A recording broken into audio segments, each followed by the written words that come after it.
आइए देखते हैं आज हम जीवन पर से कबीरदास जी के बारे में। ठीक है, यानी कि आज का जो हमारा टॉपिक है वो है कबीरदास जी का जीवन परिचय। तो जैसा कि हम लोग जानते हैं, यानी कि पिछली कक्षाओं में पढ़ चुके हैं कि कबीरदास जी हिंदी संत कवियों में ही नहीं बल्कि हिंदी साहित्य में एक बहुत ही महान और विलक्षण प्रतिभा वाले कवि थे।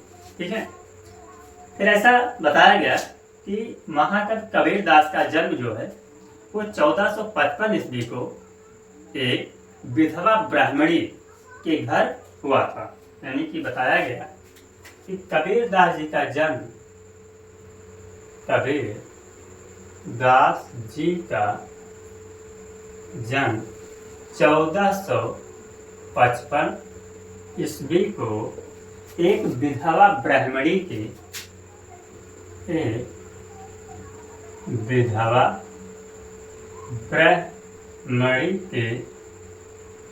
यहाँ हुआ था। ठीक है, लेकिन ऐसा माना जाता है कि वो जो ब्राह्मणी थी या विधवा ब्राह्मणी जो थी वो लोक लाज के भय से, ठीक है, महाकवि कबीरदास जी को एक तालाब के किनारे छोड़ गए।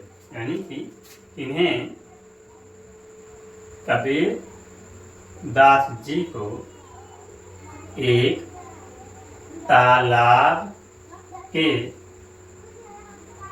किनारे छोड़ गए, जिसका नाम था लहर तारा तालाब।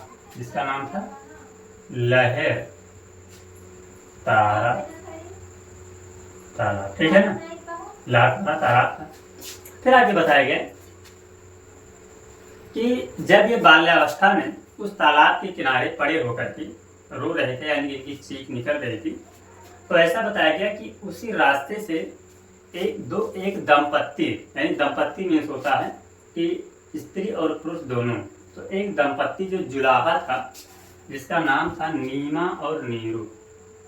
नीमा और नीरू नामक ये दंपत्ति जुलाहे ने इनके रोने की आवाज़ सुनी, और जब आवाज़ सुनी तो ये इनके पास गए और इनको उठा लिया। ठीक है, उठाने के बाद क्या हुआ कि ये नीमा नेहरू नामक दो दंपत्तियों ने इनका पालन पोषण करा है, यानी कि कबीरदास जी का पालन पोषण किया, और पालन पोषण करने के बाद इन्हें पढ़ा लिखा करके बड़ा किया। ठीक है, यानी कि जब माना जाता है कि कबीरदास जी बड़े हुए, यानी कि इनकी अवस्था पढ़ाई करने की हुई, तब इन्होंने पढ़ाई करने के लिए अपने गुरु का चयन किया, और माना जाता है कि इनके गुरु का नाम था रामानंद। यानी कि रामानंद को इन्होंने अपना गुरु बनाया, और इन्हीं से इन्होंने अपनी संपूर्ण शिक्षा दीक्षा पूर्ण की। ठीक है, तो ये हो गया इनकी शिक्षा के बारे में। फिर देखा जाए इनकी ये कृतियों के बारे में देखें। नेक्स्ट हम इसी में देखें थोड़ा सा, ये इनकी कृतियों के बारे में देखें, यानी कि इनकी रचनाओं के बारे में देखें। तो जैसा कि हम जानते हैं कि कबीरदास ने मुख्यतः अपने संपूर्ण जीवन काल में केवल 3 ही रचनाओं की। यानी कि कबीरदास जी ने अपने संपूर्ण जीवन काल में केवल 3 ही रचना की, जिसका नाम है साखी, सबद और रामायणी। ठीक है, और इन तीनों रचनाओं को जब एक में संग्रह किया गया, तो एक में संग्रह करके इसका नाम जो दिया गया उसका नाम था कबीर ग्रंथावली। ठीक है, तो यहाँ पर बताया गया कि कबीरदास जी की मुख्य रचना साखी, सबद एवं रामायणी। मुख्य रचना साखी, सबद एवं रामायणी है। ठीक है, और इन तीनों रचनाओं को यदि आपस में संकलित किया तो उस रचना का नाम था कबीर ग्रंथावली। यानी कि और तीनों रचनाओं को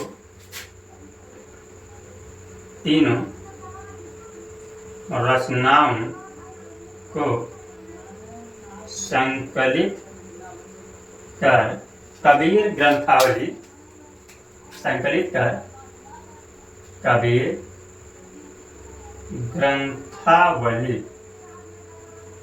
कबीर ग्रंथावली नामक रचना की, कबीर ग्रंथावली नामक रचना किया। ठीक है, तो ये तो था इनकी एक संक्षिप्त जीवन परिचय और फिर इनकी जो रचनाओं के बारे में। आगे देखते हैं, इसके आगे हैं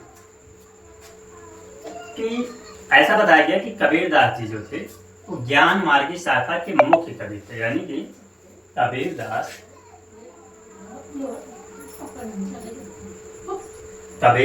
जी ज्ञान मार्गी शाखा के प्रमुख कवि थे। यानी कि ऐसा माना जाता है कि जो कबीरदास जी थे वो ज्ञान मार्गी शाखा के प्रमुख कवि थे।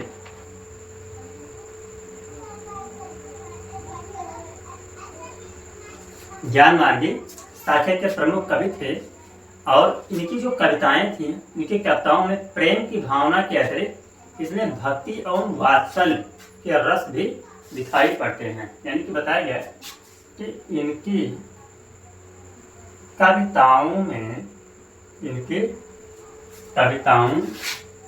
में भक्ति के अलावा प्रेम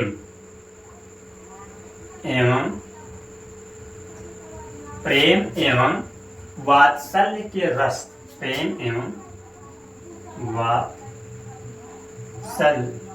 के रस भी दिखाई पड़ते हैं। ठीक है, दिखाई पड़ते हैं। ठीक है, इसके बाद इसमें बताया गया कि कबीरदास जी के बारे में बताया गया कि कबीरदास जी ने इस जो शरीर है, इस नाश्वर जो शरीर है, तो इस नाश्वर शरीर के बारे में बताया कि इंसान जो है वो माया के बंधन में ही पड़ा रहता है और उसे मुक्ति का मार्ग दिखाई नहीं पड़ता है। इसलिए उन्होंने इस नाश्वर शरीर की उपमा एक सेमल के फूल से किया और उन्होंने लिखा, यानी कि कबीरदास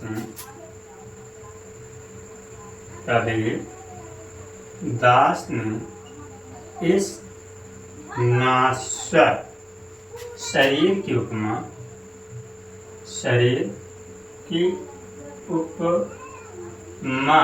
किससे किया? तो सेमल के फूल से, उपमा सेमल के फूल से किया। ठीक है ना, सेमल के फूल से किया। और इन्होंने लिखा, कबीरदास ने लिखा कि यो ऐसा संसार है जैसा सेमल फूल, दिन दस के व्यवहार में झूठे रंग न हो। यानी कि इन्होंने बताया कि जैसे ये जो बताया गया कि ये जो संसार है एक प्रकार से सेमल के फूल के समान होता है। अर्थात सेमल का फूल कहने का तात्पर्य है कि सेमल का फूल देखने से तो सुंदर लगता है, लेकिन यदि उसमें सुगंध की बात किया जाए तो उसमें किसी भी प्रकार का कोई सुगंध नहीं होता है।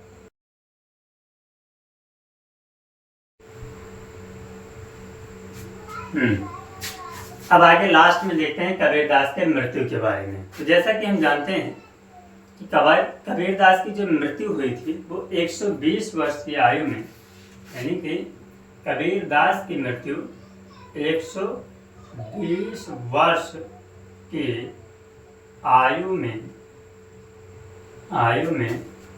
1575 ईस्वी को कहाँ हुई? तो इनकी मृत्यु 1575 ईस्वी में मगहर में हुई।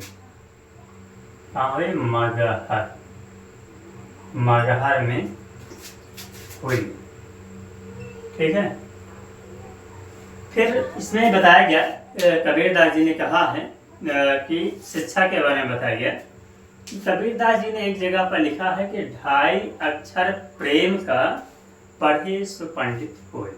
अर्थात कबीरदास, ऐसा माना जाता है कि कबीरदास जी ने अपना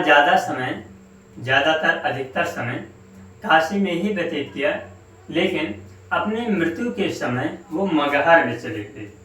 यानी कि बताया गया मृत्यु के समय वो मगहर में चले गए और मगहर में जाने पर लोगों के इस अंधविश्वास का खंडन किया कि इंसान को मगहर में मृत्यु होने से या मगहर में मृत्यु को प्राप्त होने से उसे सिर्फ नरक की प्राप्ति होती है, स्वर्ग की नहीं होती।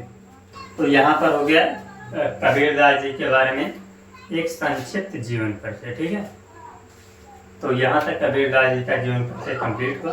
अब इसके आगे देखेंगे